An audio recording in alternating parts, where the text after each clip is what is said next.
a team of scientists embarks on a daring experiment, aiming to resurrect a pig using a unique serum and electrical currents. Zoe and her new assistant, Eva, arrived at the institute, home to the scientific lab. Zoe mentioned their backing from a confidential government agency, necessitating a non-disclosure agreement.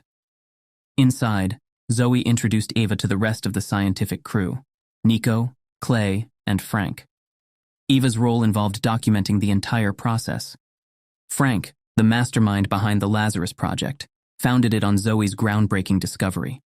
Nico was responsible for the electronic setup that sent impulses to activate the serum. The project's primary objective was to expand the window for reviving individuals without lasting harm. Later, Eva discovered there was no mobile network available, with Clay explaining the issue resided in the basement.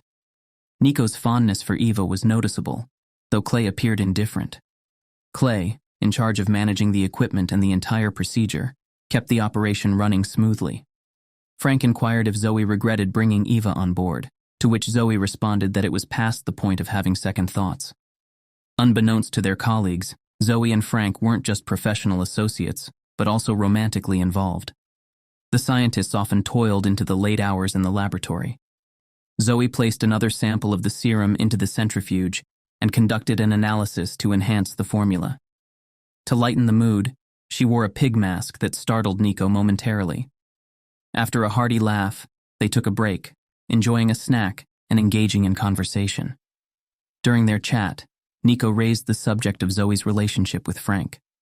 Zoe confided that since they secured the grant, they'd decided to postpone their wedding as they believed that their scientific work held greater importance at the moment. 3 years passed, yet Zoe and Frank's relationship remained unaltered. Nico pondered that perhaps the universe was attempting to convey a message to Zoe. She swiftly redirected the conversation, as she often did on such occasions. That night, Zoe suffered from her recurring nightmares involving a house and a fire, causing her to awaken drenched in cold sweat. In her distress, she clutched her cross tightly. Frank, who was still awake, comprehended that Zoe had experienced another nightmare. Amidst the ongoing intensity of their project work, the scientists engaged in a lively debate on how to enhance the serum formula. Clay put forth a suggestion that intrigued Frank. The scientists made a prompt decision to try out their fresh serum on a dog that had endured 5 cataracts over its lifetime. In her typical fashion, Zoe took off all her jewelry because metal conducts electricity. The initial and subsequent efforts were disappointingly unsuccessful. However, at a certain moment, Eva believed she detected a slight movement in the dog. No one paid much heed to these observations, assuming it was merely a muscle twitch caused by stimulation. The researchers remained convinced that they had encountered yet another setback when, out of the blue, the dog stirred and regained consciousness. The creature seemed quite bewildered. Eventually, the scientists achieved the results they had been seeking. Nonetheless, Zoe noticed something peculiar. Just 6 minutes after its revival, the dog's cataracts had miraculously vanished. This unexpected development raised the possibility of an additional effect of the serum. Frank addressed all those present, advising them to keep this extraordinary occurrence a secret until they were absolutely certain about what was happening. Later, the jubilant scientists marked their success by popping open a bottle of champagne. Zoe and Frank decided to take the resurrected dog back to their home. However, the animal displayed signs of reluctance to eat and appeared lethargic. Frank interpreted this as a normal reaction, explaining that it might take some time for all the neural connections to fully restore.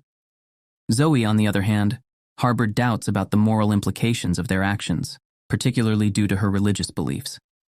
Frank sought to alleviate her concerns by emphasizing that their discovery had the potential to save countless lives, and now was not the moment to dwell on the ethical aspect. During the night, while Zoe was peacefully asleep in her separate quarters, the door to her room unexpectedly creaked open, revealing the dog as the unexpected visitor. On the following occasion, Zoe and Clay decided to transport the dog back to the laboratory, yet the animal continued to display an unresponsiveness to its surroundings. Eva raised the question of whether the dog might have had a near-death experience, glimpsing a light at the end of the tunnel. Frank, however, countered this idea, asserting that the light might not be as mythical as commonly believed. He explained that, at the moment of death, the brain releases a plethora of neurotransmitters, often leading to various hallucinations. But Zoe held a contrasting belief. She held that the soul exists and can be understood through the lens of science, arguing that energy never vanishes without a trace. It merely changes form. The ongoing disagreement on this matter between Frank and Zoe remained evident. An MRI scan of the dog exposed robust brain activity, raising concerns that this could potentially trigger heightened aggressiveness in the animal. As a safety measure, the scientists collectively decided to temporarily confine the dog within a cage during their break. As Clay was deeply engrossed in his work, a sudden and powerful jolt rippled through the laboratory. The kitchen had been ransacked by an unknown intruder, and somehow, the dog had managed to escape. Clay launched a frantic search for the animal, combing through every corner of the facility. At one point, the menacing visage of the dog loomed right before him, causing Clay to jump back in sheer terror. He promptly informed his colleagues that something was amiss with the dog, speculating that the serum might have had an adverse effect. Meanwhile, back at home, Frank meticulously documented all the stages of the experiment on a dictaphone. It was too early to pass judgment on the final outcome, but one thing was evident. After the administration of the serum, the brain was forming new neural connections at an unprecedented rate. The following day, the Institute's director sternly reprimanded Frank for his recklessness, highlighting that 80% of their students held religious beliefs. The revelation of the truth could spark a major scandal, and their research was originally meant to focus on patients in comas, not to tamper with matters of divinity. Consequently, the director expressed the intention to terminate the project. Frank began to suspect that someone on the team had informed their superiors. No outsider should have known about the serum experiments. Mr. Wallace and his team forcefully invaded the laboratory and confiscated all hard drives from the computers. Henceforth, the intellectual property belonged to the grant-providing company. Zoe found herself in a state of shock, unable to take any immediate action due to the contractual obligations they had all signed. Nonetheless, she couldn't help but be struck by the peculiar timing of events, considering that the management had learned about their experiment shortly after Ava's arrival. Frank, on the other hand, remained skeptical about the possibility of Ava betraying them, as she was explicitly forbidden to remove any materials from the laboratory. The scientists were now pondering their next steps. The corporation intended to claim the patent for themselves, prompting Frank to argue that they must replicate the experiment to provide credible proof of their achievement. Mr. Wallace had confiscated all the serum samples from the laboratory, but Zoe had managed to secure a hidden stash. They had also lost their keycards, except for Ava's, making it challenging to access the lab under the pretense of working overtime. Ava managed to bypass the guard without any issues and discreetly allowed the others in. They swiftly gained access to the lab, and Eva, who was connected to the security system, skillfully disabled the surveillance cameras. Their new test subject was once again a dog. After preparing the necessary equipment and the serum, the scientists commenced the experiment. As Zoe pulled the lever, as per their usual routine, an unexpected power outage plunged the laboratory into darkness. Frank's suspicion that the generator had burned out seemed justified as the lights partially flickered back on. It was in that dim light that everyone in the room witnessed a harrowing sight. Zoe was lying on the floor with no pulse. The grim truth struck Frank immediately. Zoe had been electrocuted. In a desperate attempt to save her, Frank, Nico, and Clay rushed to Zoe's side, frantically attempting to resuscitate her. Their efforts were in vain. Zoe wasn't breathing, and the room was filled with a palpable sense of despair and horror. Everyone present understood that Zoe's life couldn't be restored. In his anguish, Frank contemplated administering the serum to Zoe, hoping for a miraculous resurrection. However, the others vehemently opposed this idea. The uncertainty of what might happen to a person after being resurrected weighed heavily on their minds. Despite their objections, Frank, driven by grief and desperation, had already made up his mind. The scientists resolved to repeat the experiment, still grappling with the unknown consequences of their actions. Ava stepped up to the lever, but both the first and second attempts yielded no results. At that moment, NCO noticed that the security guard was absent from his post, and it appeared he was heading straight for the laboratory. In haste, they covered Zoe with a sheet, concealing her from view. The scientists and Ava hid, relieved that the guard hadn't spotted anything suspicious. Frank ventured outside to check for any lingering threats. When he returned, the group was astounded to discover that Zoe had awakened. Stunned, they hesitated to believe what they were witnessing. Frank cautiously pulled back the sheet, revealing Zoe's pale and initially unresponsive form.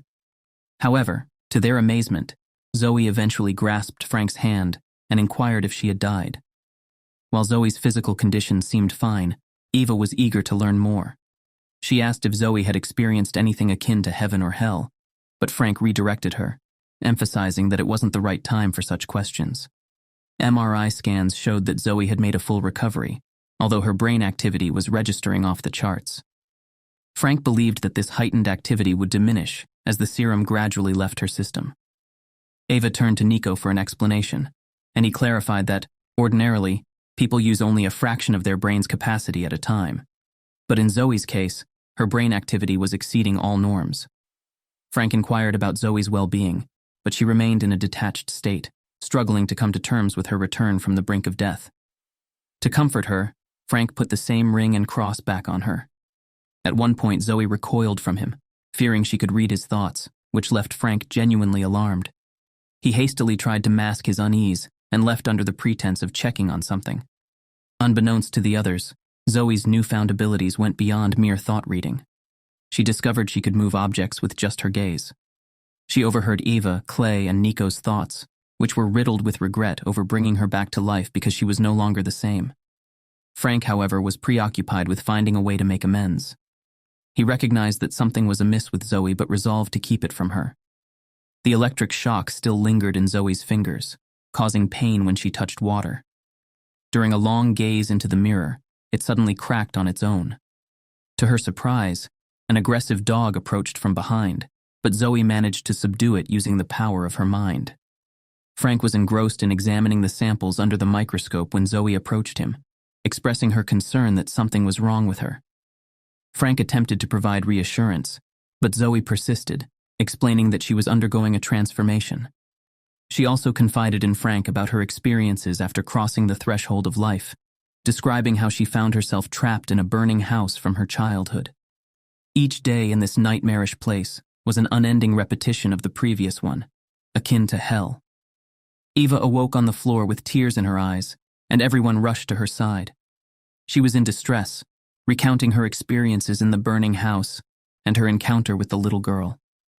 Clay, increasingly concerned, demanded an explanation from Frank.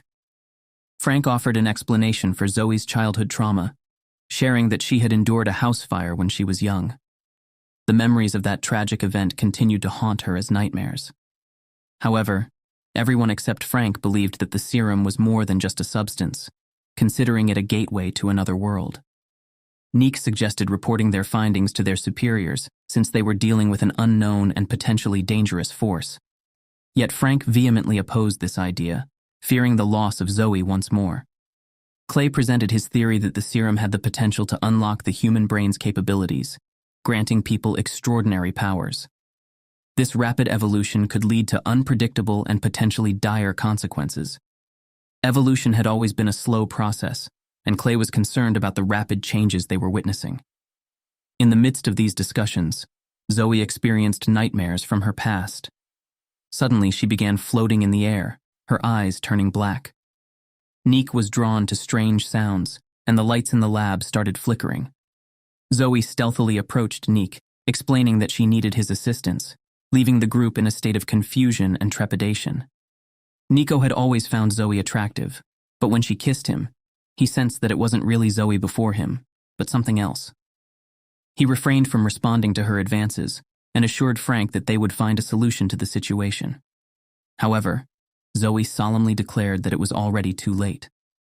They didn't comprehend the full extent of what they had unleashed, but they would soon come to understand. In that very moment, the lights abruptly extinguished, and the door mysteriously closed on its own. Surveillance cameras captured an unknown force pushing Nico into a cabinet, and Zoe approached the cabinet, which started compressing without human intervention. Before long, the others realized that Nico had disappeared. Zoe explained that he had gone to the bathroom, but Clay remained skeptical.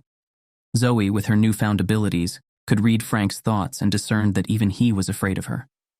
As Clay prepared to call their superiors and disclose everything, the power cut out again, and the emergency generators failed to activate.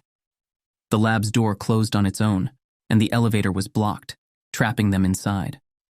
Meanwhile, Eva kept a watchful eye on Zoe, who suddenly remarked that she didn't belong there. She cryptically mentioned that some people achieve greatness, while others merely observe it.